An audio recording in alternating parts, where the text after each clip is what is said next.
Morning guys, welcome to today's live stream. We're going to be talking all about golf and back pain. And just before we get into this, if you don't play golf but you do have back pain, the principles we're going to discuss down here in green, and I'll give you guys an overview in a second of what we're going to discuss, are still going to be applicable whether it's going back to the gym, whether it's going back to other activities or hobbies that you enjoy, horse riding, etc., cycling, whatever it may be. The same principles apply, so there will be some use for you as well if you're not necessarily a golfer yourself. So that's what we're going to be covering on today's live. If you are new to the channel, please do consider subscribing. We do these live streams every single weekday, and today, again, we've got Lara on the other side. We're going to go through Q&A at the end. So if you've got any questions related to back pain and golf or other topics, then please do post us in the comments and we'll get to those at the end of the live stream. So first and foremost, we're going to cover a bit about the challenges that one faces in their back when playing golf. We're then going to talk a little about what the strains of golf can do on the spine in particular.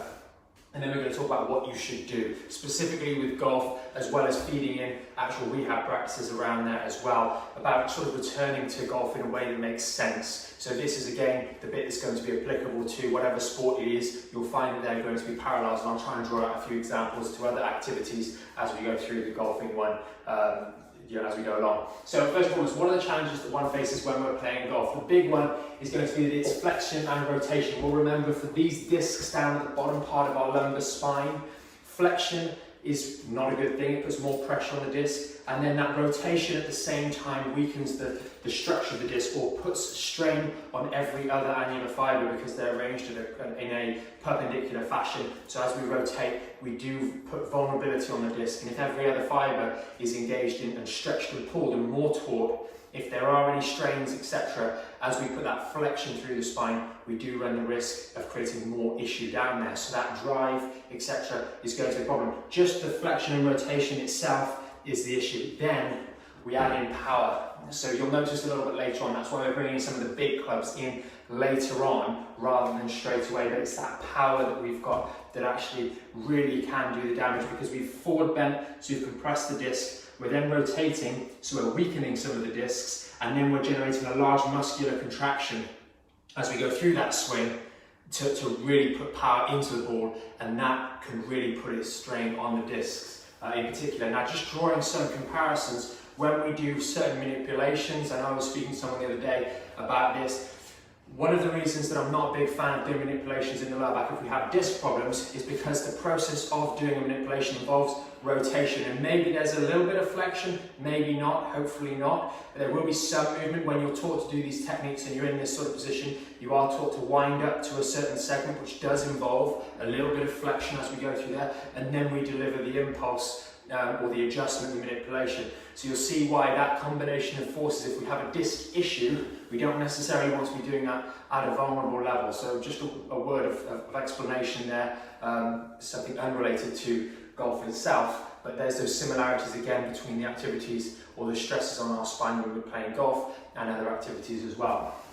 Second thing, we're carrying clubs. Please bear in mind the clubs do weigh a lot, and from personal experience, having started playing golf a little more recently myself, the bags are heavy. If you're not used to carrying them, walking around 18 holes with that thing on your back, it is a load, and it's something we need to be mindful of. And finally, do we have possible hilly terrain? Some of the courses will be very, very hilly, and if we have a back issue, we're going from flexion. So to map out a day of golf, we have potentially a bad posture when we're swinging, so we're rounding over like so to hold the ball, to address the ball, rather than with a nice neutral spine like so. So we're in, instead of bending from the hips and being in that position, we're rounding over, so that's not really good. Then we're carrying heavy weight around for extended periods, and the only time we take the weight off is to do a nice big swing and put that pressure through the lumbar spine. So there's a lot of strain that can potentially go through our backs. Now, that's not to say we can never do golf. There are definite ways around it, but if you've got back pain, you want to be mindful of the strains that our back will be under when playing golf. And obviously we'll address these two issues a little bit later on with regards to carrying your own clubs and with regards to that hilly terrain. What can go wrong in the lower back? Well, as you've probably already guessed by now, that it really is that flexion, it's that forward bending. that can really start to put that wear and tear through the disc. And if we think about what is our lifestyle, not just golf, which may be an 18-hole or 3 to 4 hour event on a weekend, or maybe on a weekday in certain cases, but are we sat at the desk all day and then we go and play golf and then we're sat at the desk again? Are we sitting down before and after? We're putting a lot of stress day in, day out through our spine in maybe a passive way while we're sitting, so just that general repetitive strain, and then we're coming and doing this repetitively for an extended period, that forward bending, that flexion, generating larger power, especially as you get a bit more frustrated, swinging a little bit harder to get the ball to go straight or go further or actually hit the ball. We're carrying our heavy clubs, more compression, and then maybe we're going up and down, so leaning forwards as well. So we've got to be mindful that there is the potential for a lot of stress and strain to go on these discs. That's just a fact of the game. It's a fact of a lot of sports, a lot of activities that many of you guys enjoy. It will put stress and strain on certain areas if we're not doing it correctly and with correct techniques. So just being mindful and going through this stuff now can really help you guys combat some of that. So the very first thing we want to do, just before we even think about going and playing golf, you've got back pain. What do? We want to move through those phase 1 to 3 processes. We want to take stress and strain off the injured structure down the bottom here, allow it to start to heal, and that's going to be the phase 1 work. And if you don't already know this, then there'll be a link somewhere underneath this video or a card up here somewhere where you can click to learn more about the Back and Shape program. But that's going to be those phase 1 simple exercises to take stress off those injured structures, allow them to start to heal, knit back together again, avoiding any more forward bending and taking a short break from golf or whatever other activity it is that's aggravating things. Then we go through the process of strengthening out. Part of the reason that our back will have gone, those discs will have gone, because the muscles are just not doing their work to protect it from that extra strain. There are lots of forces going through your body when you're playing a sport like golf or other sports. And if we have a strong, robust muscular system that's being worked and working for us, then it's going to protect us. And then we can also have a nice, good posture, so that's very important as well. And by going particularly to phase 3 in particular here, it's really going to start to build up some long-term resistance and resilience in and around that back, so you can more effortlessly swing the clubs. You're going to have more control, more power, and essentially be able to enjoy that game for a much longer period of time, because it is one that we can play for many years, unlike things like rugby, which are a lot more confined in terms of their lifespan. And you'll notice I've got the little green arrow because doing those phase 1 to phase 2, phase 3 routines, particularly the phase 3, is something that needs to continue throughout the whole of here. And the phase 1 routine, we'll get in a little bit later, is something you can do to say, look, certain aspects of this game are not necessarily the best, but if I am sensible with my post-workout routine or post-game routine, maybe it's not immediately after, maybe you want to have the social afterwards, but maybe it's when you get back home. If you are diligent with those sorts of things, you will be able to continue to play for the long term. It won't be an issue, but we have to acknowledge that there are some strains that go through our body on a day in, day out basis when we're playing these sorts of activities or sports, and just do a bit of work outside of the game to really keep yourself healthy and keep your back in shape. Excuse the pun. Now, once you're mobile, ideally in phase 3, we're starting to do some of those exercises with the bands. Some of these are really going to help you. You're in a nice neutral position and you're doing, for example, those abdominal rotations. Well, that is exactly the same as the golf swing. We just pivot from the hips and we're just doing it in that same range. But you've learned from doing those exercises in particular to move a rotation movement without flexing your spine. You're learning to do all of these movements in the phase 1, 2 and 3 in a nice neutral posture with your back muscles engaged, with your core muscles engaged. And that will serve to benefit you when we're trying to return to the game, because it'll be ingrained mentally as well. We'll have a nice smooth movement pattern. It won't be rickety. And if you've gone through the phase 1, 2 and 3 and struggled with some of those exercises earlier, maybe in phase 2 it was the dead bugs or the marching bridges or the rotations in phase 3, you'll know that as you get better, the movement becomes more ingrained, it becomes more effortless, it becomes easy. Much the same as your golf swing in the first instance. If you think about when you picked up the golf club the first time, probably similar to me, you smack the ground over here somewhere, then over there, the ball nearly hits you as you hit it, it's pretty awful. But as you get better, and I'm not necessarily there yet, it becomes much easier to just swing through, and it's very mechanical, it's almost like there's a robot doing it. So that's what we want to have gotten from doing this phase 2 routine. The rotation movement is really, really regimented with a nice neutral spine. Then we can start training some swing. So we can do some testing.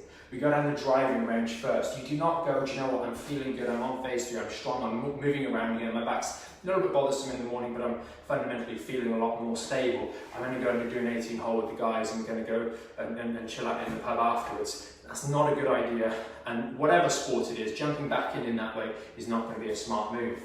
First thing you want to do is maybe go to the driving range, pick up 30 balls, take your wedges, some of the much shorter clubs, and just do some small swings. A lot of people will struggle with this part of the game because it's a little bit boring anyway, so it gives you a good opportunity to maybe get better than your colleagues that you play with. So that's a silver lining there. So test 30 balls. Just go down the driving range, do your phase 1 routine afterwards. We're doing the towel, we're doing ice. I'll come down to here very quickly. I've put towel, ice and stretching. So you guys know what the towel does. The towel is unloading these lumbar discs immediately after we've done some of that swing training. You're thinking more about your good posture. But when we get home, I've put an asterisk here for you guys as well, because some people will find actually that doing the stretching first, then the towel, then the ice is what they prefer. Others will find that actually just jumping straight on that towel, then doing a bit of ice, and then maybe 20 minutes, half an hour later, doing some of the stretching can work better. Horses for courses, whatever you prefer, don't really mind, but that is non-negotiable after every single venture out if we're going to be doing this properly. If we're going to be massively decreasing the likelihood of us having any sort of relapses, please, please, please, it takes less than 15 minutes to do that effectively, and it really will pay you dividends and allow you to return to doing the things that you love. And whether it's running, whether it's walking, whether it's cycling, or any other activities, sports, games that you like playing, this is a fantastic one that you can do after that activity to just unload that spine. Obviously, I'm more pro some of those activities than others. And once we've done that, we can build up tests and start using some of the longer iron clubs I would suggest. 30 to 50 balls only, no drivers, no woods at this point. And really this is after successful tests. So you might try this, maybe you're 2 months in, you're going well, you've made some good progress, you're feeling good, you do a test, you wait till tomorrow. Tomorrow comes around and you're actually feeling good in the lower back, your back's feeling strong, no trouble. Usual symptoms, you evaluate it in the context of where you're at in the recovery process. Don't then go the next day and do 50 balls. That's not a good idea. Leave it a day or so, go again later in the week and do that 30 balls test again maybe. And then we can consider starting using 30 to 50 with some of those longer clubs, maybe up to 7 iron, maybe 6 iron, possibly a 5 iron very, very gently. We want to slowly feed those in a little bit.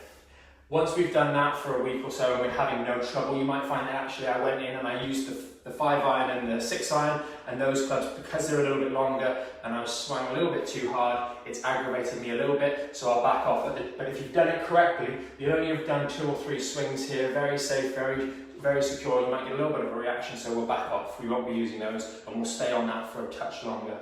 Once you've managed to use some of the clubs that you're comfortable using, maybe it's up to a 5 iron or maybe it's a 6 iron, we can then consider testing 9 holes. Under no circumstances here should we be carrying your own clubs or walking on the hilly terrain. I've put try and use a buggy if possible. If not, the trolley will have to do, but please don't wander around the golf course on your first day back for 9 holes, which is a long walk with a golf bag on your back, because that will not be helpful. So work to get the trolley and test that game, and hopefully you test it with a few friends, have a good time and notice that actually it's really not that bad. You do your routine straight afterwards, do a couple of 9 holes maybe over the course of a month, and then we can feed back in the 18, same testing as above.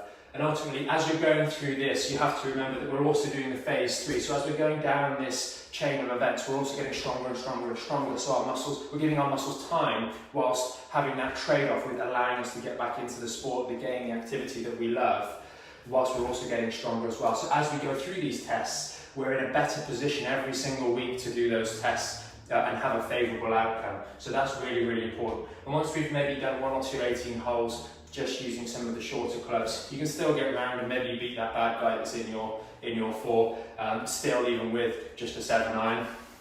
We can reintroduce some of those longer clubs. So maybe again, we test those at the driving range first before we bring them back out onto the course, just to check that we were able to go through that full swing at maybe a slightly higher speed and not have any consequences. But that's really the most conscientious way of returning to golf. At the end of the day, this is a sport that many people will do for decades, and spending a couple of months extra going through a slow process of reintroducing it is really going to pay dividends because it'll allow you to do that sport for such a long period of time.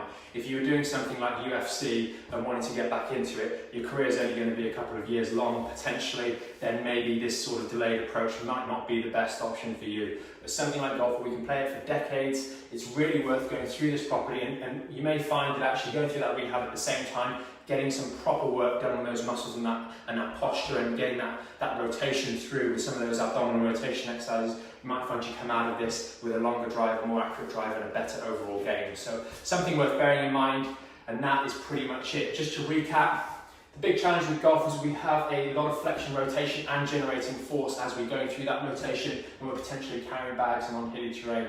All of those things load, particularly that lumbar disc, so we want to make sure at least we're in a very good posture, not hunched over the ball, but bum out a little bit as we teach you guys on all of those exercises with a nice neutral spine, ready to address the ball. We're going to go through a slow process, starting off with abstinence from golf as we go through the phase 1, 2, 3. Once we're at about phase 3, we can consider, depending on how we feel, the return to some low club or short club swing testing, and slowly build up, adding in 9 holes, 18 holes, and then the longer clubs towards the end, and reintroducing those long clubs at the end, whilst always doing the phase 3 routine on the side to make continual progress and having that post-golf routine. It could be post-X recreational sport routine, because it will unload the spine, it will help reduce any reactionary inflammation even if you're feeling good, and the stretching will keep you nice and limber so you can continue to do the sport you love for the long term.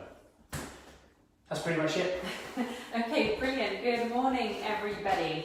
Please do pop your questions through. I know it is quite a niche topic, so we might have some coming in after we are done with the live stream. Just wanted to ask you, with those that are playing golf, let's say they don't have back pain, would you still recommend them actually doing this routine? Because a game of golf, if you're doing 18 holes, can last a good couple of hours, especially if you're new to the game. Yeah, if you're new to the game, you're very frustrated, at least you get value for money when you're hitting all those balls, maybe you lose more, so there's pros and cons there. But I mean, at the end of the day, doing this work is sensible. A lot of people that have, that maybe are watching this, have been playing golf for a long time, these strains are still building up. It's just whether you've managed to be unlucky enough to have it reach a critical mass, maybe with some outside influence, to actually give you that back pain.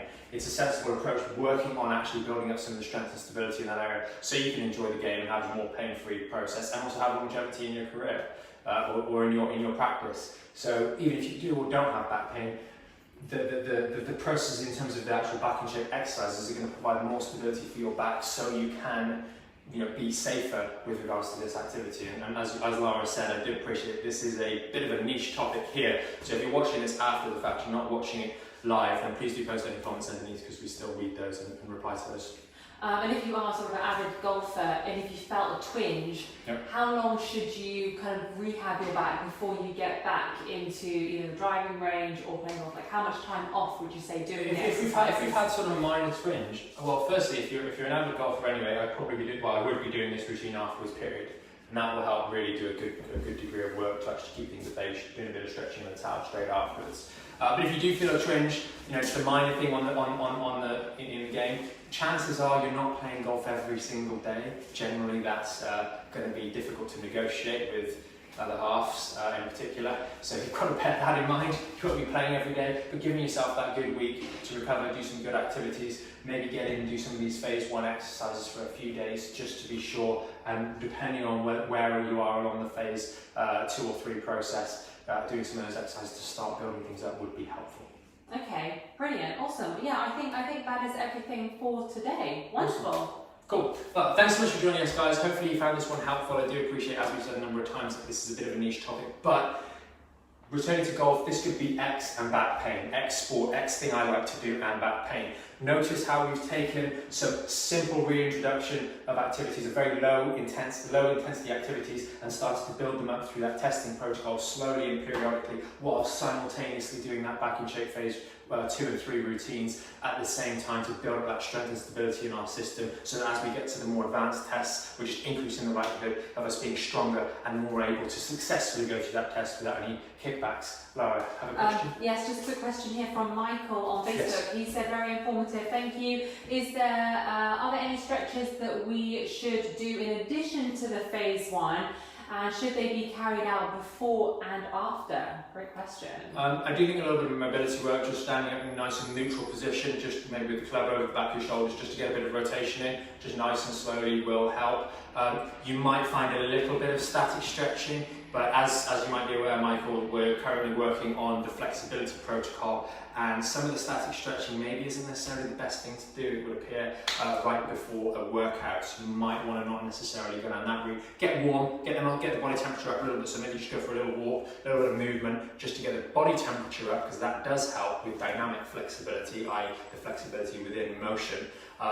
But I wouldn't worry too much about doing any extra additional stretches. The only other thing might be a little bit of chest stretching, just to make sure we can hold our chest out, and that would be that one that's on the Facebook group, lying on your back, simply just in that position. But I do that outside of the actual workout, of the actual game of golf. I wouldn't worry too much about any additional bits. Get your body temperature up a little bit of that rotational work, just to get some movement through there first, and then move on more about after the game, doing the right stuff. Okay, fine. So with that stretching that you just mentioned, just an articulation mobilization. Is that before playing golf? Yeah, as you know, you might be waiting at the first tee. The other guys in front of you are going. You might do a little bit of light practice, maybe some putting or some small chips onto the green, that sort of stuff, and a little bit of just rotational stuff in a nice, good posture.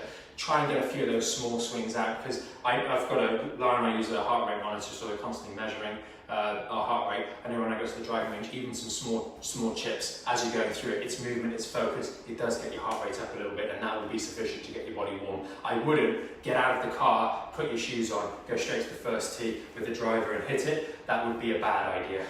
And how important when you're playing golf on the course is your core engagement? Is that something that I know that you've got quite a few things when you're that you're thinking about when you're actually playing golf, but should you be thinking about engaging your core? Yeah, definitely. In that starting set position, you should be engaged. You're not going to be as engaged as tightly, because that's going to really limit your range of motion. But you do want a degree of engagement as you're going through that, because you're doing an exercise. Yeah. One thing I would say, Michael, really watch out for is if you're playing on some of those games where it's delayed and it's coming to the colder season, and maybe you're having a break at the ninth tee, you will cool down quite a bit. You might have probably noticed this in the past anyway, and that sometimes you just need to do a few of those mobilization exercises just before you go on to the second half of the course. That's maybe something for the future, but it can really help. You notice quite a lot, your body temperature drops a little bit as you're waiting maybe for slow players in advance, because there's a little bit of backlog.